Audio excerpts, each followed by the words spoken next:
8 empires fell not to armies, but to grudges, and in every one, somebody got rich watching it happen. A shipping war that sank a navy, a royal feud that funded 2 banking dynasties at once. Stick around, because the worst offender on this list didn't lose a single coin while an empire burned to the ground around him. Every collapse on this list made someone very rich. That's the thread. Pride lit the fuse, but profit paid for the powder. Wait for number 1, a feud so profitable that the man behind it kept both sides fighting for 30 years on purpose. Number 8, the Medici-Albizzi banking feud. In Florence in the 1420s, 2 families didn't just compete for gold, they competed for the city's soul.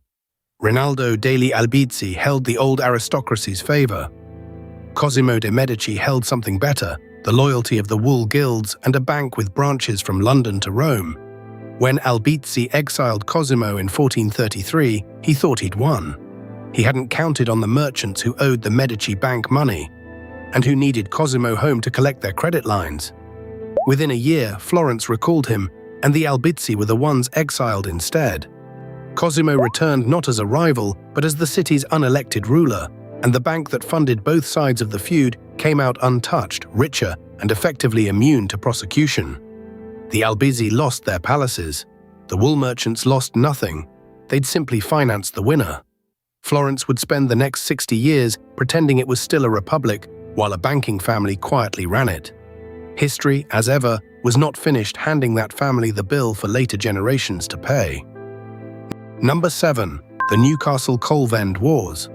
By the 1770s, England's coal-owning families in the northeast had grown so wealthy from London's fireplaces that they began sabotaging each other's shipments just to protect market share.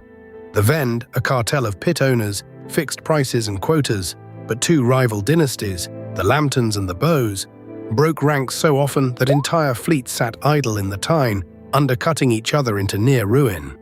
Coal that should have warmed London sat rotting on barges, while both families drained fortunes fighting for the last penny of market share. The real winners were the new ironmasters and ship owners of the South, who simply bought coal from smaller, cheaper mines the feuding giants had ignored. By 1830, neither the Lambton nor Bowes name dominated the trade the way they once had. But a wave of independent coal merchants, once treated as beneath notice, now controlled the ports. The lesson the North learned too late: when giants fight over the whole pie, smaller hands eat quietly from the edges. Number 6, the Dutch and English Spice Trade War. In the early 1600s, the Dutch East India Company and its English counterpart fought over the same tiny cluster of nutmeg islands in the Banda Sea, each convinced the other's ruin would be their fortune. Blood was spent, forts were burned, and by 1621 the Dutch had seized total control of the nutmeg trade through brutal enforcement of monopoly. Nutmeg prices in Amsterdam soared so high that a handful of the spice could buy a house. But here's the twist nobody in Amsterdam saw coming.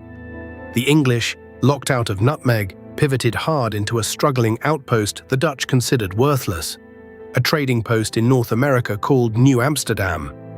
In 1667, both sides simply swapped it for a tiny nutmeg island called Run. The Dutch kept their spice monopoly. The English walked away with what would become New York City. Amsterdam's merchants celebrated for a decade over pepper and nutmeg profits. Manhattan quietly became worth more than every nutmeg tree the Dutch ever owned. Number 5, the railroad feud that fed Standard Oil. In the 1870s, 2 American rail barons, Tom Scott and William Vanderbilt, fought a brutal rate war for control of Pennsylvania's oil-hauling traffic, slashing freight prices so low that neither line turned a profit for years. Each was certain that starving the other into bankruptcy would win him the entire oil corridor. Watching from the sidelines was a Cleveland refiner named John D. Rockefeller, who needed cheap, reliable shipping more than either baron needed pride. While Scott and Vanderbilt bled each other dry, Rockefeller quietly negotiated secret rebates from both, playing them against one another and locking in rates his competitors could never match.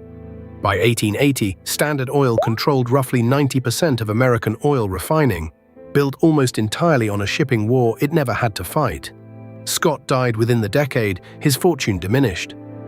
Vanderbilt's rail empire survived, but battered and diminished in the corridor it once dominated. The railroads spent a decade trying to destroy each other. Rockefeller simply waited by the tracks with a checkbook. Here's a question worth sitting with. What happens when an empire makes brothers kill each other for the throne, on purpose, as official policy? That was the Ottoman law of fratricide, formalized under Sultan Mehmed II in 1478. Every new sultan was expected to execute his brothers to prevent civil war. It worked, for a while. Succession crises dropped sharply. But by the late 1500s, the practice had a side effect nobody intended. Foreign merchants and moneylenders, especially Venetian and Genoese bankers operating in Istanbul, learned to quietly finance whichever prince looked likeliest to win, collecting enormous interest once he took the throne and needed cash fast to pay off loyal janissaries. The dynasty spent nearly a century financially entangled with foreign creditors it never fully controlled, all because succession had become a betting market instead of a bloodline. By 1603, the practice was formally ended in favor of house arrest for royal brothers instead of execution. A quieter, cheaper solution that saved lives but never fully closed the door European bankers had already walked through. Number 3. The Erie Railroad Stock Wars. In 1868, three of America's most ruthless financiers, Daniel Drew, Jay Gould, and Jim Fisk, fought for control of the Erie Railroad by simply printing more stock. Cornelius Vanderbilt tried to corner the market and buy Erie outright, so the trio holed up in a New Jersey hotel, safely outside New York's legal reach, and issued tens of thousands of fraudulent new shares overnight, diluting Vanderbilt's holdings into worthlessness. Vanderbilt sank an estimated $7 million trying to buy a company that no longer meant what he thought it meant. Courts, bribed judges, and even state legislators got pulled into the fight, with lawmakers in Albany reportedly paid off by both sides in the same week. When the dust settled, Vanderbilt quietly cut a deal to recover part of his losses. But the real prize went to Gould, who used the chaos to seize permanent control of the railroad and looted it for years afterward, watering down its value while investors who trusted the Erie name lost nearly everything. Wall Street called it the Erie War. The public simply called it a robbery with paperwork. Number 2. The Krupp-Schneider arms race.